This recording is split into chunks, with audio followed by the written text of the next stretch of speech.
आयोजित आज के समरसता सम्मेलन की अध्यक्षता कर रहे उत्तर प्रदेश सरकार के पूर्व अपर मुख्य सचिव चिकित्सा स्वास्थ्य एवं परिवार कल्याण तथा अधीनस्थ चयन सेवा आयोग उत्तर प्रदेश के सदस्य व अध्यक्ष पद पर रहे हमारे अग्रज पटेल श्री अरुण कुमार सिन्हा जी की अनुमति से कार्यक्रम का शुभ आरंभ किया जाता है।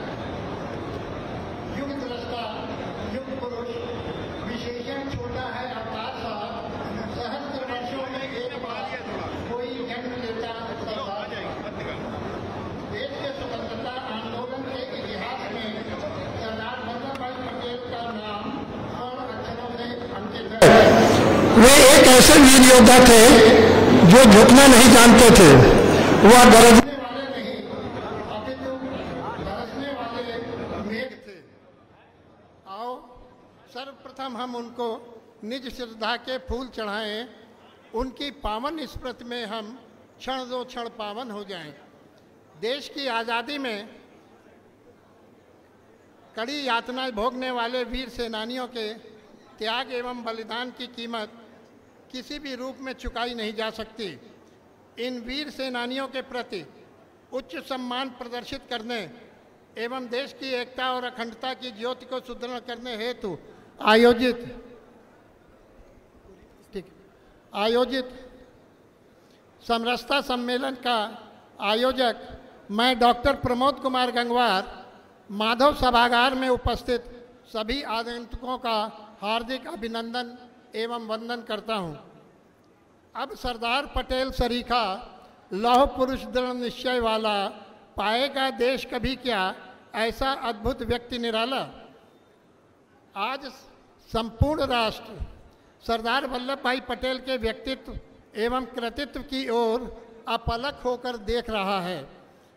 हम नाम लेते हैं और अपने आप को सरदार पटेल से जोड़ते हैं, परंतु अपने आचरण को उन जैसा क्यों नहीं रखते।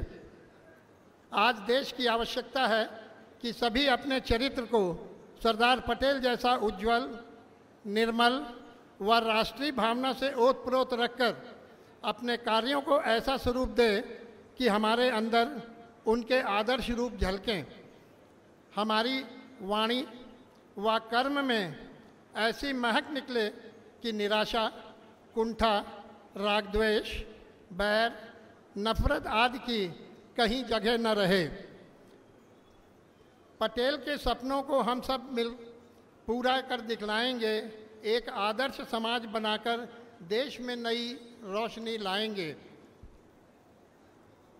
आज के इस कार्यक्रम के प्रथम कड़ी में मैं श्रीमती अभिलाषा कटियार, पार्षद नीलारा नगर वार्ड लखनऊ एवं श्रीमती रंजना गंगवार, पूर्व प्रधानाचार्य सुरभि पब्लिक कॉलेज लखनऊ से अनुरोध करूंगा कि माननीय मुख्य अतिथि जी से दीप प्रज्वलन एवं हम सभी के प्रेरणा स्रोत सरदार पटेल एवं भारत माता के चित्रों पर पुष्पांजलि कराने हेतु आग्रह करें।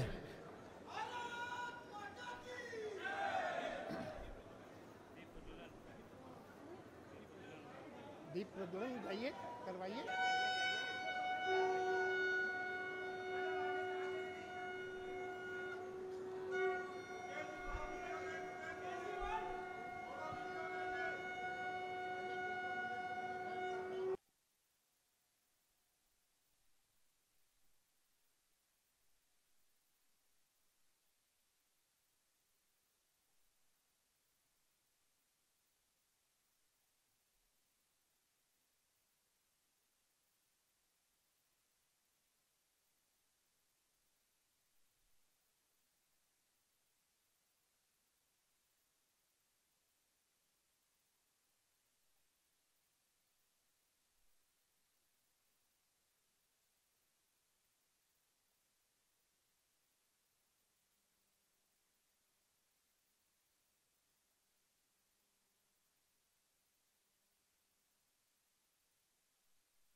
स्वागत करने हेतु श्री अरुण कुमार सिन्हा जी, माननीय विधायक डॉक्टर नीरज वोरा जी, माननीय विधायक श्री शशांक वर्मा जी, डॉक्टर GN वर्मा जी, श्रीमती रंजना गंगवार जी एवं श्री घनश्याम अग्रवाल जी उर्फ गुड्डू भैया से अनुरोध है, जाइए बुके लीजिए। और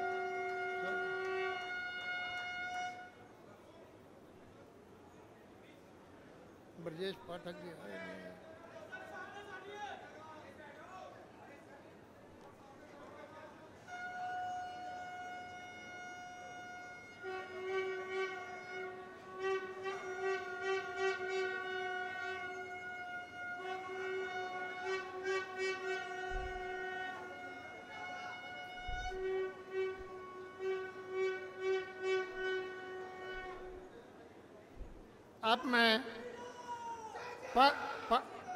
अब मैं पद्मश्री श्री रामशरण वर्मा जी से निवेदन करता हूं कि हमारे क्षेत्रीय विधायक डॉक्टर नीरज वोरा जी तथा हमारे नगर के अध्यक्ष माननीय श्री आनंद द्विवेदी जी का पुष्पगुच्छ देकर स्वागत करें। पटेल पद्मश्री हो गया नहीं डॉक्टर साहब,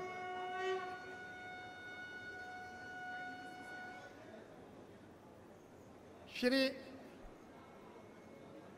कुशाग्र वर्मा जी से अनुरोध है कि हमारे बीच डॉक्टर मुकेश शर्मा जी MLC, माननीय डॉक्टर मुकेश शर्मा जी उपस्थित हैं, इनका स्वागत पुष्पगुच्छ देके करें। बस हो गया। अब मैं डॉक्टर प्रमोद कुमार गंगवार, सर श्री देवेंद्र गंगवार माला लो, देवेंद्र गंगवार बड़ी माला लो, कुशाग्र वर्मा, नीरज कटियार, सुधांशु वर्मा के साथ विशेष बड़ी माला द्वारा परम पूज्य माननीय अतिथि जी का स्वागत करना चाहूँगा।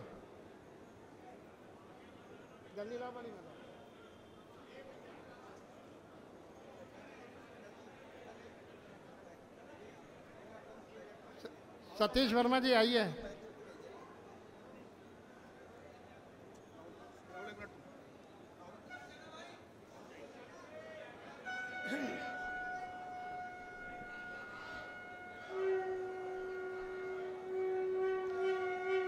माननीय रक्षा मंत्री जी का आज के इस समरसता सम्मेलन में भारत रत्न सरदार वल्लभ भाई पटेल के विचार परिवार से जुड़े हुए इस सामाजिक समरसता सम्मेलन के मंच पर स्वागत किया जा रहा है। एक बार जोरदार करतल ध्वनि के साथ में हम सभी अपने यहां पर जीवंतता का प्रमाण देंगे। भारत माता की।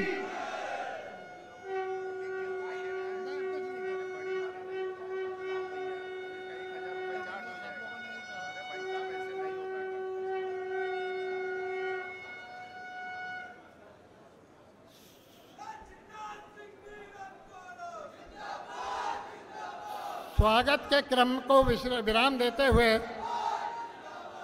मुझे यह कहते हुए गर्व का अनुभव हो रहा है।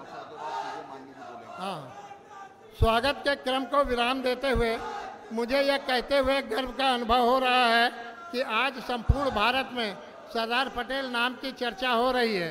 हम वर्तमान भारत सरकार के आभारी हैं कि उसने दुनिया में सरदार पटेल की सबसे ऊंची मूर्ति लगाई है। इस स्टैचू ऑफ यूनिटी की ऊंचाई 597 फुट यानी 182 मीटर है। अगर हम वास्तव में सरदार पटेल के अनुयायी हैं तो आज और अभी से हम अपना व्यवहार एवं व्यक्तित्व को इतना ऊंचा उठाने की प्रतिज्ञा करें कि लोग हमें सरदार श्री का प्रतिरूप देखें।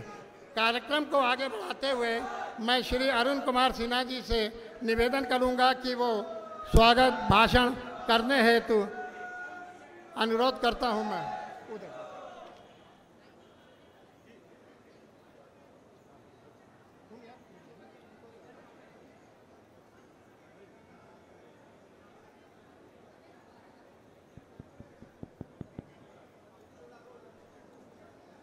आज के कार्यक्रम के मुख्य अतिथि माननीय श्रद्धेय राजनाथ सिंह जी, रक्षा मंत्री भारत सरकार,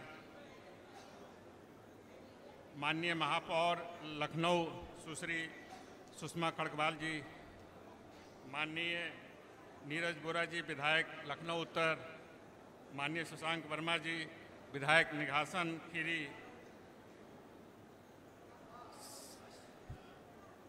पद्मश्री रामचरण वर्मा जी, प्रोफेसर जीएन वर्मा जी, डॉक्टर हरीश चंद्र पूर्व विशेष सचिव, डॉक्टर प्रमोद कुमार गंगवार विभागाध्यक्ष, कॉल्विन तालुकदार एवं मंच पर विराजमान सभी महानुभावगण, यहाँ इस सभागार में उपस्थित सभी महानुभावगण, पत्रकार बंधु और आए हुए भाइयों बहनों, मैं आज इस कार्यक्रम में श्रद्धेय राजनाथ सिंह जी का स्वागत करता हूं और अभिनंदन करता हूं। उनके बारे में आप सब परिचित हैं, फिर भी मैं दोहराना चाहूँगा कि 1977 में वो विधायक बने, 1991 में यहाँ उत्तर प्रदेश के शिक्षा मंत्री बने, वर्ष 2000 में वो माननीय मुख्यमंत्री अपने उत्तर प्रदेश के बने, 2002 में वो राज्यसभा के माननीय सदस्य बने, 2003 में भारत सरकार में वो केंद्रीय कृषि मंत्री बने, भारतीय जनता पार्टी के अध्यक्ष का कार्यभार उन्होंने 2005 में लिया था और 2014 में देश के गृह मंत्री का कार्यभार उन्होंने संभाला और 2019 से अब तक देश के रक्षा मंत्री का कार्यभार संभाल रहे हैं। लखनऊ से वो 2014 से यहाँ से चुने हुए सांसद हैं, हम लोग के प्रतिनिधि हैं। मैं आपका स्वागत करता हूँ, अभिनंदन करता हूँ। इस बैठक में उपस्थित माननीय नीरज बोरा जी का जो विधायक है यहाँ के स्थानीय लखनऊ उत्तर से, उनका स्वागत करता हूँ। माननीय शशांक वर्मा जो विधायक निघासन है, उनका स्वागत करता हूँ। आज यहाँ पर हम लोग समरसता कार्यक्रम में उपस्थित हुए हैं। आप सब जानते हैं कि भारत रत्न लौह पुरुष सरदार वल्लभ भाई पटेल, जिन्होंने स्वतंत्रता प्राप्त होने के समय में देश में जो 565 रियासतें थी, रजवाड़े थे, उनको इकट्ठा किया और देश को एक मैप जो आज हम देख रहे हैं, इसको उन्होंने गढ़ा और इसी को देखते हुए राष्ट्रीय एकता दिवस मनाया जाता है। 31 अक्टूबर को जो उनका जन्मदिन है, उस दिन हम लोग राष्ट्रीय एकता दिवस मनाते हैं और इसके माध्यम से देश को एकजुट करने का संकल्प दोहराते हैं। आप सब जानते हैं पटेल समाज जो किसान मूलतः किसान रहा है और अब वो मेहनती है, ईमानदार है, सबों का साथ लेके चलता है और वो धीरे धीरे अब अन्य क्षेत्रों में उनकी भागीदारी हो रही है। अब आगे जो देखना है कि 2 क्षेत्र हैं जिनमें अभी भागीदारी और बढ़ाने की आवश्यकता है, खास करके जो न्यायिक सेवा है और उद्यमी का क्षेत्र है, उसमें भी आगे आना है। आप ये जो पटेल समाज है, ये संपर्क, संवाद और सहयोग, इस मंत्र पे आगे चलता है और शिक्षा को ग्रहण करके उद्यमी और अन्य क्षेत्रों में ये प्रवेश कर रहा है। इस अवसर पर मैं एक बात पे सबका ध्यान आकृष्ट करना चाहूँगा कि अपने लखनऊ में, उत्तर प्रदेश में सरदार पटेल के नाम पे एक राष्ट्रीय एकता शोध संस्थान की स्थापना पे विचार होना चाहिए, जिससे कि जो राष्ट्र की एकता है, विविधता है, सेमिनार, शोध, इन चीज़ों, लाइब्रेरी, इन सबों के लिए एक स्थान पे सब व्यवस्था हो सकती है। तो इस पे मुझे पूरा विश्वास है कि हम सब मिलकर प्रयास करेंगे और आने वाले समय में ये अवश्य यहाँ होगा। और इस अवसर पर पुनः मैं श्रद्धेय राजनाथ सिंह जी का स्वागत करता हूँ और यहाँ आए सभी अतिथियों का स्वागत करता हूँ, अभिनंदन करता हूँ। धन्यवाद। जय हिंद, जय पटेल। मैं क्षमा के साथ अपनी महापौर के स्वागत के लिए पुष्पगुच्छ देकर आप लोग मेरा स्वागत करें। बस एक से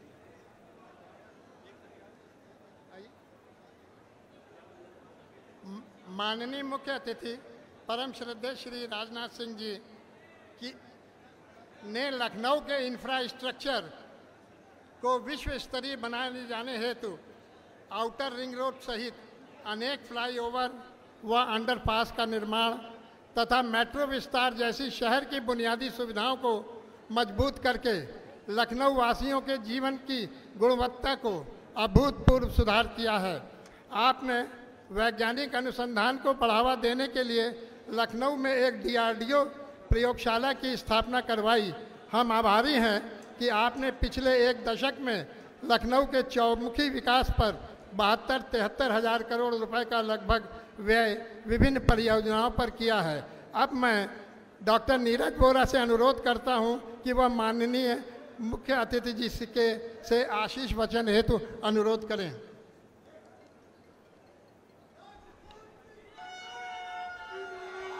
आज लखनऊ की इस पवित्र धरती पर हम सब के अभिभावक और संरक्षक भारत के रक्षा मंत्री आदरणीय श्रीमान राजनाथ सिंह जी नामांकन के बाद हम सब के बीच में हैं। सभी मंचस्थ अतिथियों को प्रणाम करते हुए, आप सबको प्रणाम और नमन करते हुए बड़े आदर के साथ, बड़े सम्मान के साथ अपने अभिभावक, अपने संरक्षक आदरणीय श्रीमान राजनाथ सिंह जी को आमंत्रित करता हूं। आप सबकी गगनभेदी तालियों के साथ दोनों हाथ उठाकर ताली बजाएं। भारत माता की।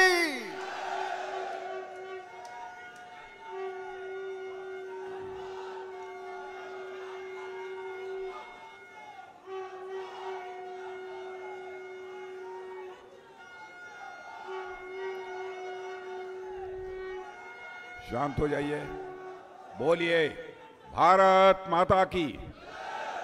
बस इसके बाद कोई आवाज नहीं आनी चाहिए। इस कार्यक्रम के सभापति श्री अरुण सिन्हा जी, हमारी लखनऊ की महापौर श्रीमती सुषमा खरकवाल, भारतीय जनता पार्टी के क्षेत्रीय अध्यक्ष श्री कमलेश जी मिश्र, महानगर अध्यक्ष श्री आनंद द्विवेदी और क्षेत्रीय विधायक Shri Neeraj ji Bora, Shri Mukesh Sharma MLC, Shri Arun Kumar Sinha, doctor GN Verma, Shri Ramcharan ji Verma, Shri Shashank Verma विधायक और इस कार्यक्रम के संचालक और इस कार्यक्रम के कर्ता धर्ता डॉक्टर प्रमोद कुमार जी गंगवार, श्रीमान दिवाकर जी त्रिपाठी, श्री डॉक्टर GN जी वर्मा, पूर्व प्रोफेसर लखनऊ विश्वविद्यालय, पद्मश्री श्री रामचरण जी वर्मा, डॉक्टर हरिश्चंद्र, अरुण मोहन जी, देवेंद्र गंगवार, श्रीमती अभिलाषा कटियार, नीरज कटियार, सुधांशु वर्मा, डॉक्टर अशोक कुमार वर्मा, श्री सतीश वर्मा, श्रीमती रंजना गंगवार, श्री कुशाग्र वर्मा, श्री सुदर्शन कटियार, यहाँ मौजूद मेरे सभी सम्मानित बहनों एवं भाइयों। तो भाई बच्चों जरा शांत रहिए, इधर शांत रहिए, शांत रहो, कोई बात नहीं करेगा, शांत हो जाओ। कार्यक्रम में उपस्थित मेरे सभी सम्मानित बहनों एवं भाइयों, सबसे पहले तो मैं आभार व्यक्त करना चाहता हूं कि इस समिति को, जिस समिति में सरदार वल्लभ भाई पटेल की स्मृति में इस कार्यक्रम का आयोजन किया है। मेरे बहनों भाइयों, सरदार वल्लभ भाई पटेल तो मैं समझता हूं कि हिंदुस्तान का बच्चा बच्चा अच्छी तरह परिचित है। आजाद भारत ही नहीं बल्कि 1947 के भारत से जो लोग भी परिचित होंगे उन्हें इस बात की अच्छी तरह जानकारी होगी कि भारत को एक और अखंड करने में सरदार वल्लभ भाई पटेल ने कितनी महत्वपूर्ण भूमिका का निर्वाह किया था। यदि पूरी मुस्तैदी के साथ और पूरी शक्ति के साथ सरदार वल्लभ भाई पटेल ने अपनी यह भूमिका न निभाई होती तो आज जो प्रत्यक्ष हम अपने सामने एक भारत यह देख रहे हैं, शायद हमको देखने को न मिला होता। भारत की कुछ ऐसी रियासतें थीं जो कि अपना विलय करने को तैयार नहीं थी, लेकिन उनके साथ यदि सख्ती से पेश आने की आवश्यकता हुई तो सरदार वल्लभ भाई पटेल ने उसमें भी रंच मात्र संकोच नहीं किया और उन राज्यों का भी इसमें विलय हुआ है।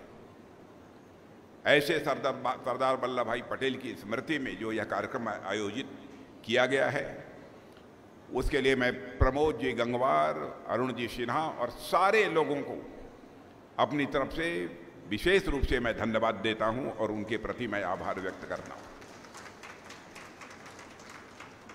मेरे बहनों भाइयों, सरदार वल्लभ भाई पटेल ने जिस भारत की कल्पना की थी, उस नए भारत का निर्माण होते हुए प्रत्यक्ष आप अपनी आंखों से देख रहे हैं। ऐसा नया भारत जो सामान्य भारत नहीं होगा, बल्कि ऐसा भारत होगा कि अंतर्राष्ट्रीय जगत में सबसे ऊंचा कद यदि किसी का होगा तो हमारे और आपके भारत का होगा। हमारे प्रधानमंत्री मोदी जी, मुझे याद है कि 2014 में जब उन्हें प्रधानमंत्री पद का उम्मीदवार घोषित किया गया था, पार्टी का मैं राष्ट्रीय अध्यक्ष था, उन्होंने मुझसे कहा था कि राजनाथ जी, मैं सरदार वल्लभ भाई पटेल की भारत के ही नहीं दुनिया की सबसे बड़ी एक स्टैचू बनाना चाहता हूं, जिसके बारे में मैंने फैसला ले रखा है। और उस स्टैच्यू को बनाने में किसी एक स्थान से कोई लोहा अथवा कोई धातु नहीं खरीदी जाएगी, बल्कि हिंदुस्तान के गांव-गांव से किसान जिस हल से अपने खेत की जुताई करता है, उसकी जो फाल होती है, मैं चाहता हूं कि हिंदुस्तान के हर गांव का उस फाल का, जो लोहे की फाल होती है, उसका टुकड़ा यहां पहुंचना चाहिए और उसी स्टील से सरदार वल्लभ भाई पटेल की प्रतिमा का निर्माण किया जाए। उस समय पार्टी की बैठक बुलाकर मैंने सभी को यह आवश्यक निर्देश दिया था और मैंने कहा था कि पूरे पार्टी के लोग इस काम में लग जाएं कि हिंदुस्तान से हर किसान के पास से कोई न कोई छोटी सी छोटी जो लोहे की वस्तु हो वह भेजी जाए। और सारे हिंदुस्तान के किसानों ने इसमें विशेष रूप से अपना सहयोग किया है। इसलिए मैं हिंदुस्तान के सभी किसानों का भी अभिनंदन करना चाहता हूं, जिन्होंने सरदार वल्लभ भाई पटेल के प्रति अपनी श्रद्धा और अपनी आस्था की अभिव्यक्ति की है। बहनों भाइयों, आज जो स्टैच्यू ऑफ यूनिटी तैयार हुआ है, वो भारत का ही नहीं दुनिया का सबसे बड़ा स्टैच्यू बनकर तैयार हुआ है। यह हम सबके लिए गौरव का विषय है। और उन्हीं से प्रेरणा लेकर हमारे प्रधानमंत्री जी मोदी जी देश को किस तरीके से आगे बढ़ा रहे हैं, इसे प्रत्यक्ष आप ही नहीं बल्कि सारी दुनिया देख रही है। किस तरीके से हमारा भारत तेजी के साथ आगे बढ़ रहा है। अभी हाल में ही एक कार्यक्रम को संबोधित करते हुए अमेरिका के राजदूत मिस्टर गारसेटी ने कहा था कि if you want to feel the future, come to India. If you want to see future, come to India, and if you want to work on the future, come to India। यदि भविष्य आप महसूस करना चाहते हो तो भारत आओ। यदि भविष्य आप देखना चाहते हो तो आप भारत आओ। यदि भविष्य पर आप काम करना चाहते हो तो आप भारत आओ। यह मैं नहीं कह रहा हूं, दुनिया का जो सबसे ताकतवर देश, दुनिया का जो सबसे धनवान देश माना जाता है, उस अमेरिका के राजदूत ने आज के कुछ दिनों पहले ही एक कार्यक्रम को संबोधित करते हुए यह बात कहा था। सचमुच हम सबके लिए यह गौरव का विषय है। और मैं कह सकता हूं, आज प्रत्यक्ष हम लोग अपने आंखों के सामने नए भारत का निर्माण होते हुए देख रहे हैं। मैं यह दावा नहीं करना चाहता, अब तक की आजाद भारत की जितनी सरकारें रही हैं उन्होंने कोई काम नहीं किया है। मैं ऐसा नहीं कहना चाहता हूं। मैं ये कहना चाहता हूं, भारत की चाहे जिस भी पार्टी की सरकार रही हो, चाहे कोई भी प्रधानमंत्री रहे हो, सबने कुछ न कुछ अपना योगदान किया है, सबने कुछ न कुछ काम किया है। इस सच्चाई को नकारा नहीं जा सकता।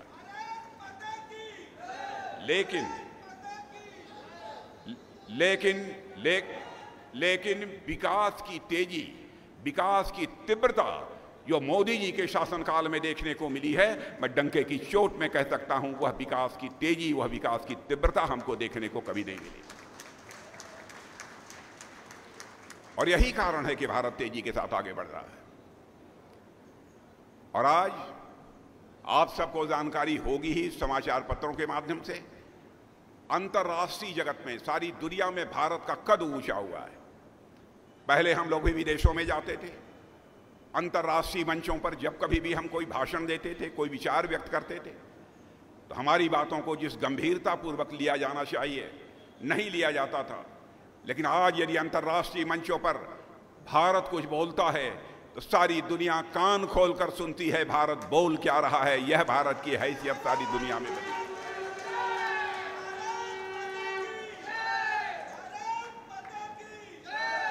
धन दौलत के मामले में, अर्थव्यवस्था के मामले में यदि हम देखें तो 2004 से लेकर 2014 तक कांग्रेस की सरकार थी। डॉक्टर मनमोहन सिंह जी भारत के प्रधानमंत्री थे। तो 2014 में हमारा यह भारत धन दौलत अर्थव्यवस्था के आकार के मामले में दुनिया के देशों में 11वें स्थान पर खड़ा था। लेकिन मोदी जी के प्रधानमंत्री बनने के बाद बहनों भाइयों, गौरव के साथ आप ये कह सकते हो, आज हमारा भारत अर्थव्यवस्था के आकार के मामले में, धन दौलत के आकार के मामले में दुनिया के देशों में 11वें स्थान से जंप लेकर आज वह 5वें स्थान पर पहुंच गया।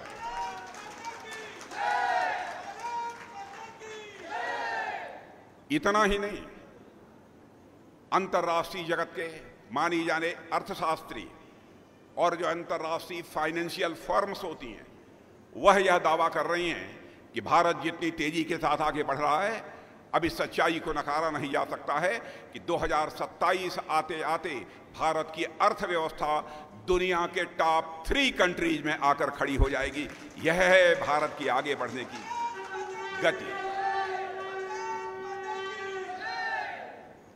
बहनों भाइयों, भारत तेजी के साथ आगे बढ़ा है। आपने देखा होगा आजाद भारत में बहुत सारी सरकारों ने दावा किया, हम सरकार इसलिए बनाना चाहते हैं कि भारत की गरीबी दूर हो। और जो भी सरकार बनी, चाहे पंडित जवाहरलाल नेहरू जी की सरकार रही हो, इंदिरा जी की रही हो, राजीव गांधी जी की रही हो, डॉक्टर मनमोहन सिंह जी की रही हो, सब ने यह दावा किया कि हम भारत की गरीबी को दूर करना चाहते हैं।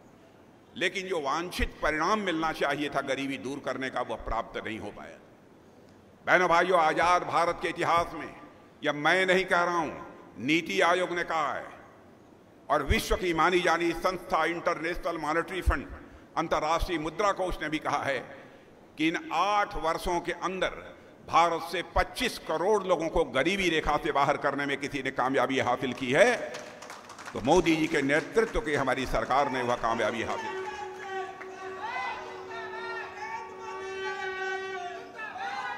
और हम लोगों का संकल्प है कि मेरे बहनों भाइयों, 10 साल के अंदर हम हिंदुस्तान से गरीबी का पूरी तरह से सफाया कर देंगे। इसके प्रति हम लोग पूरी तरह से आश्वस्त हैं। गरीबी समाप्त होगी।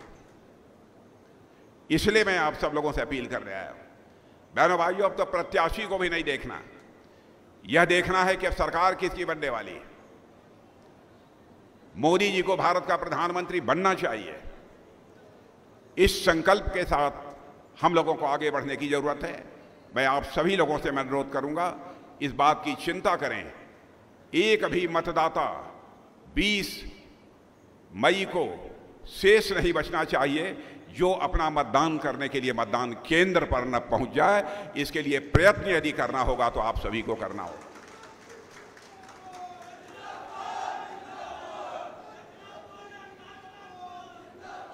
और नए भारत का हम निर्माण करना चाहते हैं तो मैं इसलिए कहना चाहता हूं कि देश की जनता का समर्थन एक बार पुनः मोदी जी को प्राप्त होना चाहिए। और मेरा विश्वास है कि मोदी जी ने संकल्प ले रखा है कि 2047 आते आते हमारा भारत विकसित भारत बनेगा।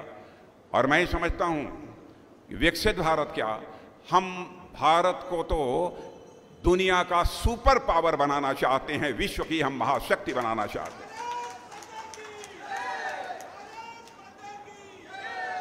और विश्व की महाशक्ति बनाना चाहते हैं तो किसी पर आक्रमण करने के लिए नहीं। यदि हम विश्व की महाशक्ति यदि उसे बनाना चाहते हैं तो मेरे बहनों भाइयों, सभी के साथ अच्छे रिश्ते करके विश्व कल्याण के लिए हम विश्व की महाशक्ति बनना चाहते हैं। किसी पर आक्रमण करने के लिए नहीं, किसी पर कब्जा करने के लिए हम नहीं बनना चाहते। इसीलिए आज मैं बहुत लंबी चौड़ी बात करने के लिए आप सबके सामने खड़ा नहीं हुआ। लगातार मैं इस समय देश के दौरे पर हूं, अपने संसदीय निर्वाचन क्षेत्र के लिए जितना समय देना चाहिए मैं नहीं दे पा रहा हूं। इसके लिए आप सबसे मैं क्षमा चाहता हूं और मेरे विश्वास है कि आप मेरी मजबूरी को समझते होंगे। लेकिन जैसे बाद में मैं बराबर लोगों से मिलता रहा हूं, चुनाव समाप्त होने के बाद मैं आप सभी से मैं मिलता रहूंगा, आप सभी से हमारी बातचीत का सिलसिला चलता रहेगा। इसके प्रति मैं आपको आश्वस्त करना चाहता हूं। इन्हीं शब्दों के साथ मैं श्री प्रमोद गंगवार, श्री अरुण जी सिन्हा, श्री शशांक वर्मा, मैंने जितने भी हमारे इसके कार्यक्रम के आयोजक हैं सबको धन्यवाद देते हुए अपनी बात यहीं समाप्त करता हूं। आप